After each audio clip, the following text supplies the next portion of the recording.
Boom, bam. It's Mr. Hit That. And we talk about my most anticipated games of 2026. And we're going to start it off because, it comes out tomorrow, RE9.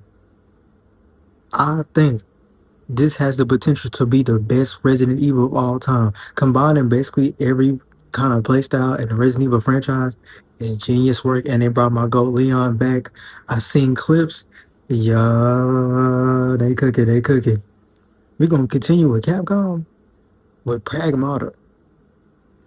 I know many of you probably have seen it. Not too many people have talked about it yet. But Pragmata is basically like Resident Evil in space, and you do puzzles mixed with the third person shooting combat. I'm gonna put it on the screen. You could really go play the demo. I really advise playing this demo. Because when I played it, I was like, yeah, Capcom, they doing something this year. Because they're going three for three.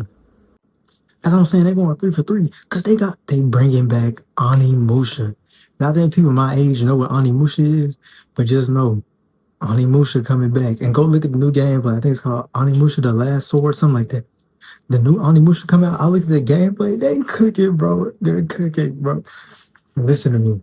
Listen to me. Capcom going three for three this year. And I bet you money all these are going to be peak. I bet you money all these are going to be great experiences. I bet you money.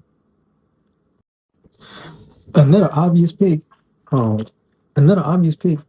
Wolverine. I think everybody in the world is anticipated for Wolverine. Everybody's excited for Wolverine.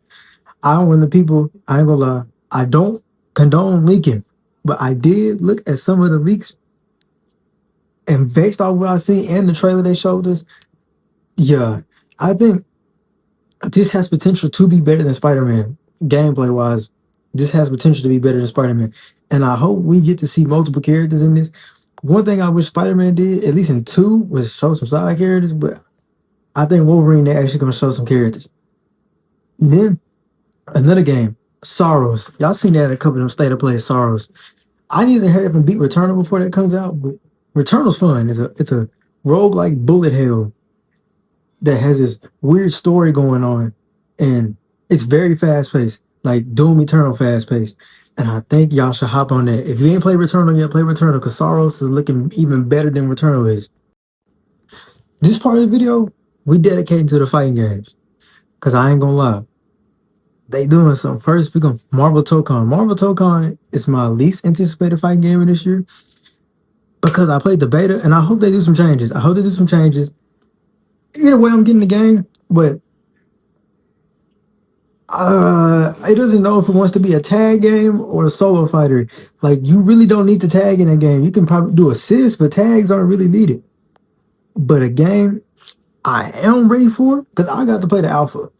Invincible versus Invincible versus. I'm doing TODs in the alpha. I'm already loving this game. Everybody feels great in that game. I'm here to tell you, go look at Invincible versus matches. I know a lot of people was mad. Oh, it's not a traditional.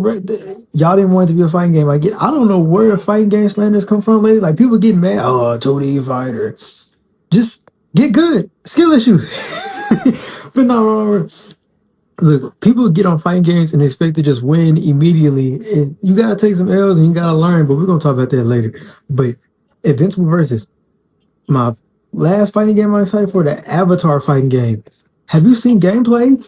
Did you see that talk trailer? How she was moving, the fast-paced gameplay, the combos, the offense and defense in that game. I can't lie. I tried to play the last beta, they didn't let me. I applied for the new beta. Avatar people, if you hear me, can I get that, please? Can I get that? But 3 fighting games this year, and trust me, I'm gonna be on all 3 of them all the time. They announced this recently, but the new Castlevania game, the Belmont's Curse, that looked like that's going to be one of the best Castlevania games we ever got. I'm here to tell you that in 2026, there's a Castlevania game coming out. Like, I never would have thought. I never would have.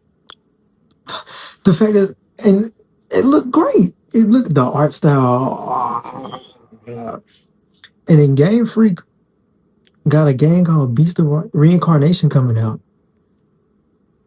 I don't know if these are like I know it's Game Freak is Pokemon, but it can't be because the way that game look compared to how Pokemon look, is these the same exact devs? Please let me know because Beast of Reincarnation got turn-based combat mixed with action combat, and it looks like kind of like Near Automata. If you never played Near Automata, I really recommend Near Automata.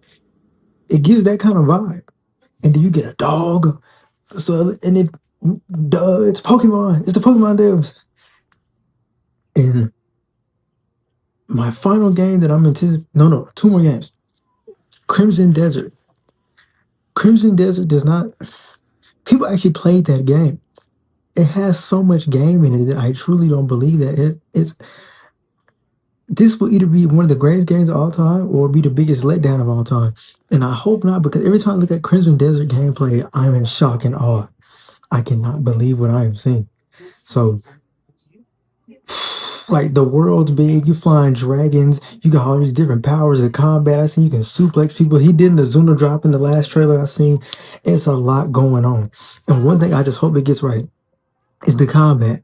Because you can have this big, unique world, but if your main part is the combat and the combat's not good, Witcher 3. Witcher 3 is a great game. The main thing about Witcher is the combat, or one of the main things, and I don't like the combat in the game at all. Everything else is great about the game, but the combat